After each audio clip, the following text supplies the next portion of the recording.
3 months ago, Apple released the new 2018 MacBook Air, complete with the first full redesign to the line in 10 years. It's packing a bunch of new features and technology that brings it up to date with Apple's other MacBook offerings at a relatively low price of $1,200.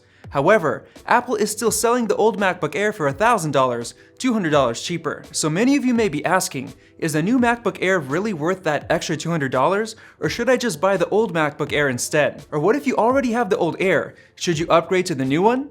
In this video, we'll be comparing both of these laptops so you can decide which option is best for you.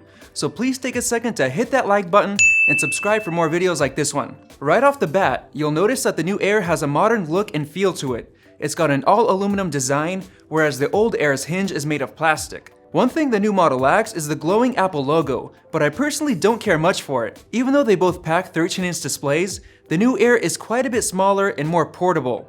And it's a little bit thinner as well.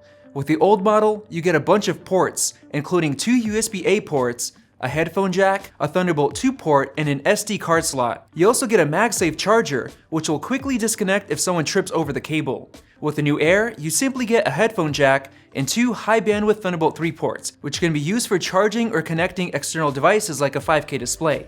Yes, having only 2 ports is pretty limiting, but you can easily find a relatively cheap USB-C hub. Opening the displays, you'll see a huge difference in design. The old Air looks very outdated compared to most laptops on the market, with those huge silver bezels. The new Air has slim, glossy black bezels that look much more pleasing. The display itself is worlds better on the new model. It can display 96% of the sRGB spectrum compared to only 71% on the old Air. It's also laminated, so it looks like it's a part of the glass. With the old Air, there's a noticeable gap between the glass and the display, which can be pretty distracting for some.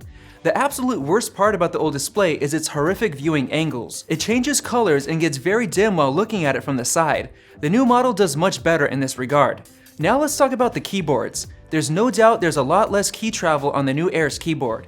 It does take some time to get used to, but a lot of people still prefer the old keyboard. The nice thing about the new Air is that it features Apple's 3rd generation butterfly keys, which incorporate a silicone barrier to protect from dust and debris. The new Air also gets Touch ID for logging in and using Apple Pay online, which is a nice little bonus. A huge difference is in the trackpads. The new one is not only larger, but it's a Force Touch trackpad, so it doesn't physically move.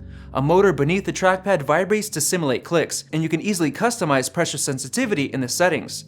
You also get an even clicking feel across the whole trackpad, whereas the old model uses a cantilevered design that makes it difficult to click near the top. The speakers are also much better on the new Air. Vocals are more clear, and in general, the sound is more full. The old Air doesn't even have speaker grills. The sound comes from beneath the keyboard.